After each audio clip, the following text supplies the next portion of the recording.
ಇಷ್ಟು ದಿನ ಈ ಮನೇಲಿ ನನ್ನನ್ನ ಕೀಳಾಗಿ ನೋಡಿದ್ದಾಯ್ತು, ಈಗ ನನ್ನ ಮಗಳನ್ನ ಈ ಮನೇಲಿ ಕೀಳಾಗಿ ನೋಡೋದಕ್ಕೆ ಶುರು ಮಾಡಿದ್ದಾರೆ. ಏ ರಾಣಿ, ಮುಚ್ಚೆ ಬಾಯಿ.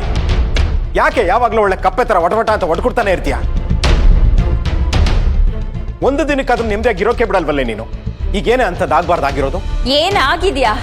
ಬಾಯಿ ಬಿಟ್ರೆ ಸಾಕು, ನನ್ನ ಅಣ್ಣ, ನನ್ನ ಅಣ್ಣನ ಮಕ್ಕಳು, ನನ್ನ ಅಣ್ಣನ ಸೊಸೆ ಅಂತ ಹೊಗಳಿದ್ದು.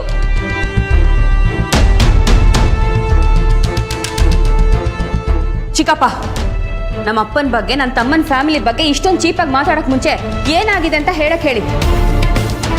ಈ ತರ ನಡು ಮನೇಲಿ ನಿಂತ್ಕೊಂಡು ನಮ್ಮ ಅಪ್ಪನ ಬಗ್ಗೆ, ತಮ್ಮನ ಬಗ್ಗೆ ಮಾತಾಡಿದ್ರೆ ನಾನ್ ಮಾತ್ರ ಸುಮ್ಮನೆ ಇರಲ್ಲ. ಸುಮ್ಮನೆ ಇರೋದಕ್ಕಾಗ್ಲಿಲ್ಲ ಅಂದ್ರೆ ಮೈ ಪರ್ಚ್ಕೊಳ್ಳಿ. ಚಿಕ್ಕಪ್ಪ ರಾಣಿ, ಚಿಕ್ಕ ಪ್ರಸಂಗ ಬೇಡ. ಮೊದಲು ಏನಾಗಿದೆ ಅನ್ನೋದನ್ನ ಪೊಗಳೆ.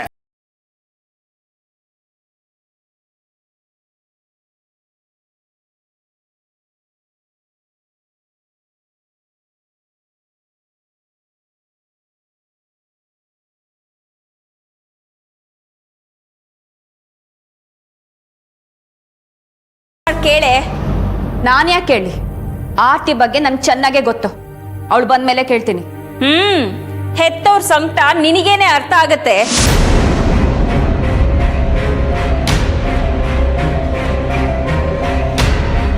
ರಾಣಿ, ಪದೇ ಪದೇ ಅದೇ ಮಾತಾಡಿ ವಿನಾಕಾರಣ ಭಾವನೆ ಮನ್ಸಿಗೆ ನೋವು ಮಾಡಬೇಡ. ಹಾಗಾದ್ರೆ ಸುಮ್ಮನೆ ಇರಬೇಕು, ಎಲ್ಲದಕ್ಕೂ ಮೂಗ್ ತೋರ್ಸ್ಕೊಂಡು ಬರೋದಲ್ಲ. ಇನ್ನೊಂದು ವಿಷಯ ರೀ, ಆರ್ತಿ ರಾಯರ ಮಠಕ್ಕೆ ಹೋಗಿಲ್ಲ, ಬೇರೆ ಎಲ್ಲೋ ಹೋಗಿದ್ದಾಳೆ.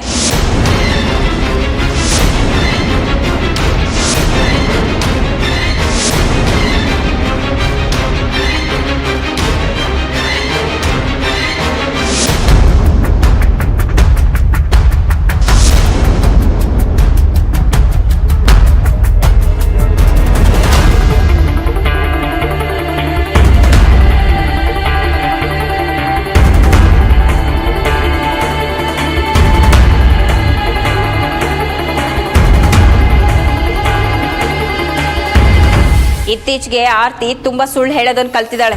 ಯಾಕೆ ಹೀಗೆ ಮಾಡ್ತಿದ್ದಾಳೋ ಗೊತ್ತಿಲ್ಲ. ನಿನ್ಗೆ ಹೇಗೆ ಗೊತ್ತು ಆರ್ತಿ ರಾಯರ ಮಠಕ್ಕೆ ಹೋಗಿಲ್ಲ ಅಂತ? ವೇದನ್ ಬಿಟ್ಟು ಹೋಗಿರೋದು ನೋಡಿದ್ರೆ ಗೊತ್ತಾಗತ್ತೆ ಅವಳು ರಾಯರ ಮಠಕ್ಕೆ ಹೋಗಿಲ್ಲ ಅಂತ.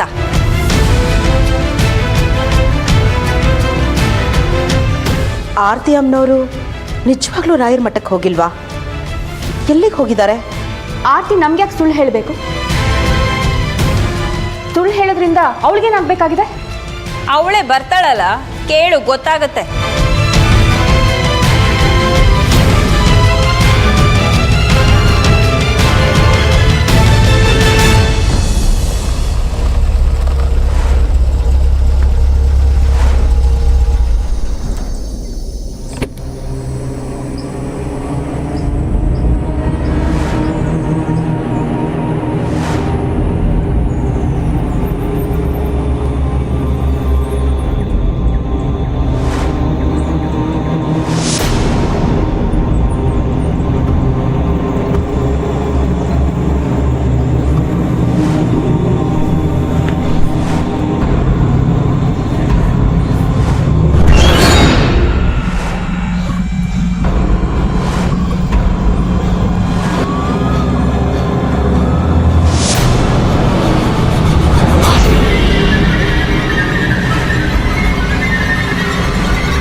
ಬಂದ್ಲು. ನಾನು ಹೇಳಿದ ಸುಳ್ಳು ಅಂದ್ರೆ ಅವಳೇ ಕೇಳಿ.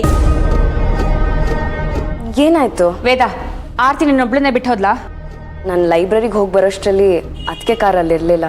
ಫೋನಿಗೆ ಟ್ರೈ ಮಾಡಿದೆ, ಅದಕ್ಕೆ ಫೋನ್ನ ಮನೆಯಲ್ಲೇ ಬಿಟ್ಟಿದ್ದಾರೆ. ಕೇಳಿಸ್ಕೊಂಡ್ರಾ? ಎಲ್ರೂ ಸರಿಯಾಗಿ ಕೇಳಿಸ್ಕೊಳ್ಳಿ. ಇದಕ್ಕೇನು ಹೇಳ್ತೀರಾ?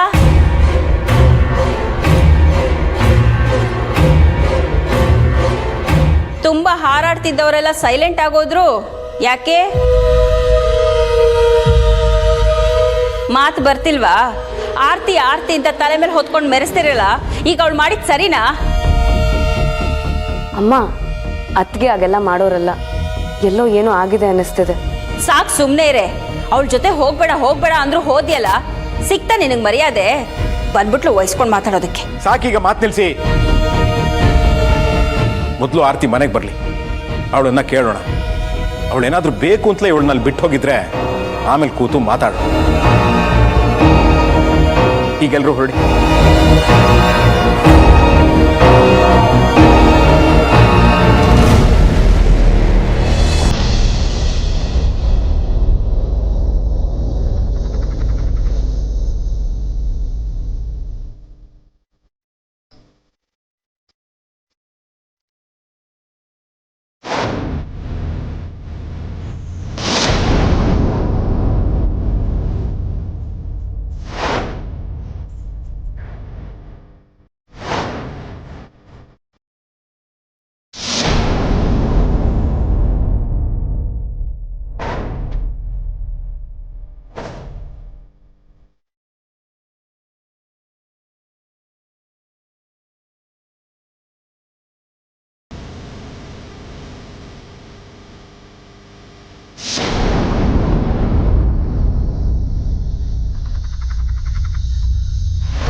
ಬಂದಿದೆಯಾ ಕಂದ? ಚಿರು, ಮಮ್ಮಿ.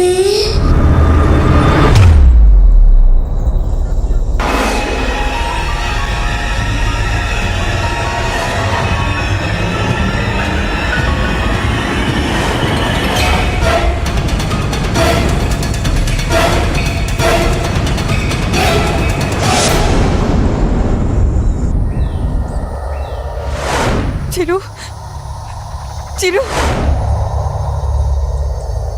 ನಿನ್ನೊಬ್ಬನ್ನೇ ಬಿಟ್ಟು ಹೋಗಿದ್ದಕ್ಕೆ ನನ್ನನ್ನು ಕ್ಷಮಿಸ್ಬಿಡು ಚಿರು. ನಿನ್ನ ಹೆತ್ತು ಕಾಡಲ್ಲಿ ಬಿಟ್ಟು ಬಂದಷ್ಟೇ ನನಗೆ ಸಂಕಟ ಆಗ್ತಿತ್ತು ಗೊತ್ತಾ? ನಿನ್ನನ್ನು ಅಂತರ್ಪಿಶಾಚಿಯಾಗಿ ಅಲಿಯೋದಕ್ಕೆ ನಾನು ಬಿಡೋದಿಲ್ಲ ಕಣೋ. ನನ್ನಿಂದನೇ ನಿನಗೆ ಮರು ಜೀವ ಸಿಕ್ತು. ಈಗ ಮತ್ತೆ ನನ್ನಿಂದನೇ ನಿನಗೆ ಮರು ಜೀವನ ಸಿಗಬೇಕು. ಪ್ರಪಂಚ ಎಷ್ಟೇ ಮಾತಾಡಿದ್ರು ಆ ಪ್ರಪಂಚದಲ್ಲಿ ನಾನು ನೀನು ಇಬ್ಬರೇ ಇರಬೇಕು. ನಾನು ನಿನ್ನನ್ನು ಕಾಪಾಡ್ಕೋತೀನಿ, ನಾನು ನಿನಗೆ ಬುದ್ಧಿ ಹೇಳ್ತೀನಿ. ಆದರೆ ಒಂದೇ ಒಂದು ರಿಕ್ವೆಸ್ಟ್ ಚಿರು, ಆ ಮನೆ ಒಳಗೆ ನಿನ್ನನ್ನು ಕರ್ಕೊಂಡು ಹೋಗೋದಕ್ಕಾಗೋದಿಲ್ಲ. ನಾನು ನಿನ್ನನ್ನು ಹೊರಗಡೆ ಇಟ್ಕೊಂಡೇ ಕಾಪಾಡ್ಕೋತೀನಿ.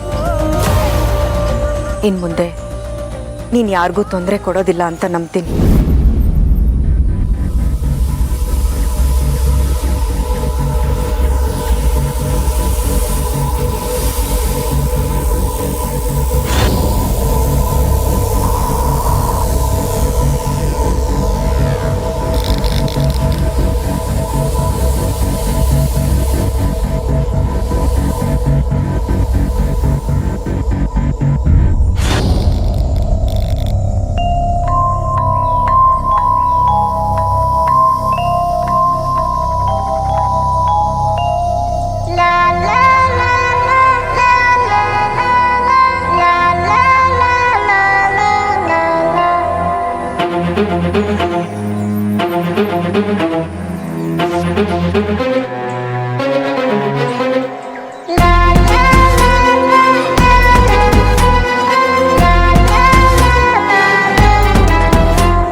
ಬದುಕಿದ್ದಾಗಲೂ ಮಗನೇ, ಈಗಲೂ ಮಗನೇ. ನಿನಗೆ ಮುಕ್ತಿ ಕೊಡಿಸ್ದೆ ಕರ್ಕೊಂಬಂದವಳು ನಾನು. ಈಗ ರಕ್ಷಣೆ ಮಾಡಬೇಕಾಗಿರೋ ಜವಾಬ್ದಾರಿನೂ ನಂದೆ. ಯಾವುದೇ ಕಾರಣಕ್ಕೂ ನಿನ್ನನ್ನು ಅಂತರ್ಪಿಶಾಚಿ ಆಗೋದಕ್ಕೆ ನಾನು ಬಿಡೋದಿಲ್ಲ. ತಪ್ಪಾದರೂ ಸರಿಯಾದರೂ ಎಲ್ಲ ನಂದೇ ಹೊಣೆ. ಆ ದೇವ್ರ ಶಿಕ್ಷೆ ಕೊಟ್ಟರೆ ಅನುಭವಿಸ್ತೀನಿ, ಆಶೀರ್ವದಿಸಿದ್ರೆ ಋಣಿಯಾಗಿರ್ತೀನಿ. ನಿನಗೋಸ್ಕರ ನಾನು ಏನು ಬೇಕಾದರೂ ಮಾಡ್ತೀನಿ ಚಿರು.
ಚಿರು, ಈ ಮಮ್ಮಿ ನಿನ್ನ ವಿಷಯದಲ್ಲಿ ದೊಡ್ಡ ನಿರ್ಧಾರಗಳೇ ತಗೊಳ್ತಿದ್ದಾಳೆ ಕಣೋ.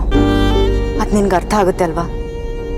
ನೀನು ಯಾವಾಗಲೂ ಹೇಳ್ತಿದ್ದಲ್ಲ, ಮಮ್ಮಿ ನಾನು ನಿನ್ನ ಜೊತೆ ಇರಬೇಕು, ನಿನ್ನ ಜೊತೆ ಇರಬೇಕು ಅಂತ. ನಿನ್ನನ್ನು ಮನೆ ಹತ್ರ ಕರ್ಕೊಂಡು ಹೋಗ್ತೀನಿ, ಆದರೆ ಒಳಗಡೆ ಕರ್ಕೊಂಡು ಹೋಗೋದಿಲ್ಲ. ನೋಡು, ನೀನು ಯಾರ ವಿಷಯಕ್ಕೂ ಹೋಗೋ ಹಾಗಿಲ್ಲ. ನಿಮ್ಮ ಮಮ್ಮಿ ಯಾವಾಗಲೂ ನಿನ್ನ ಜೊತೆಲೇ ಇರ್ತಾಳೆ, ನಿನಗೆ ಲಾಲಿ ಹಾಡ್ತಾಳೆ, ಕತೆ ಹೇಳ್ತಾಳೆ, ನಿನ್ನ ಜೊತೆ ಆಟ ಆಡ್ತಾಳೆ. ಸರಿನಾ?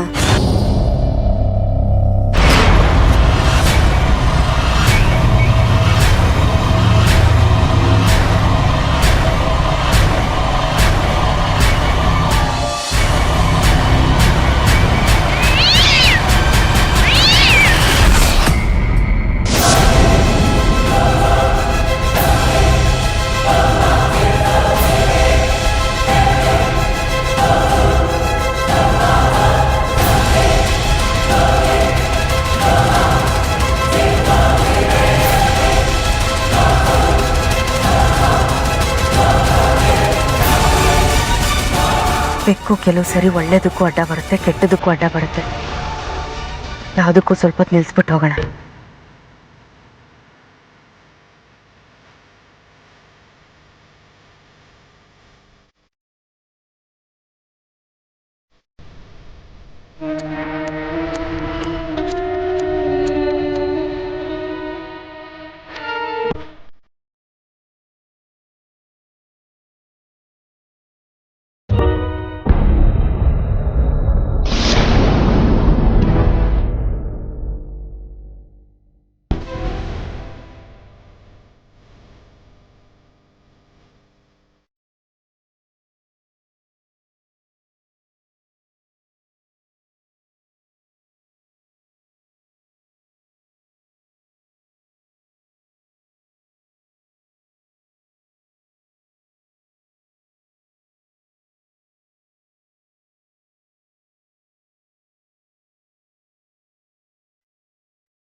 ಕೈಯಲ್ಲಿರೋದೇನು?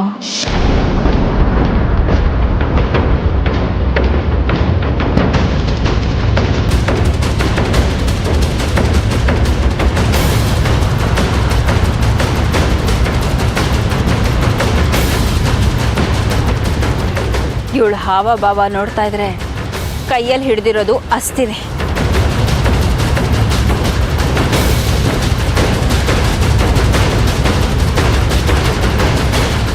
ಎಸ್, ಅದು ಅಸ್ತಿನೇ, ಅಸ್ತಿನೇ. ಚಿರು ಬಂದ, ನನ್ನ ಚಿರು ಬಂದ.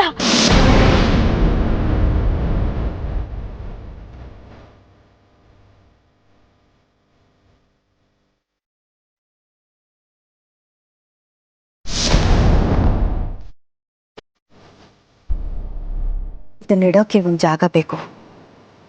ಎಲ್ಲಿಡೋದು? ಎಲ್ಲಿಡ್ತಾಳೆ ಅದನ್ನ? ಅವಳು ಇಡೋ ಜಾಗ ನೋಡಿಕೊಂಡು ಅದನ್ನ ಮನೆ ಒಳಗಡೆ ತರಬೇಕು.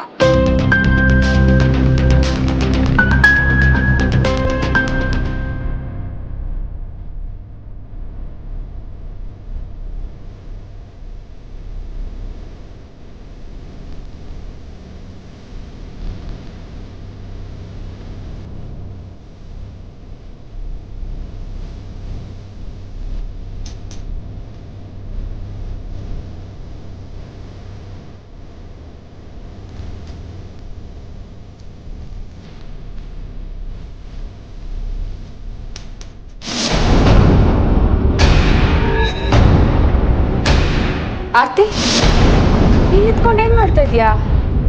ಏನದ್ ಕೈಯಲ್ಲಿ?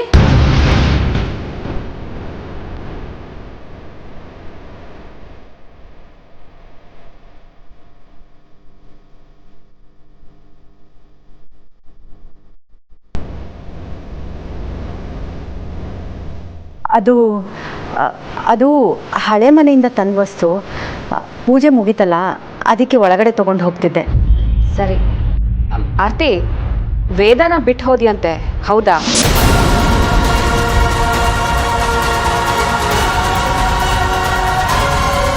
ಯಾರು ಹೇಳಿದ್ದಕ್ಕೆ? ರಾಣಿ ಚಿಕ್ಕಮ್ಮ.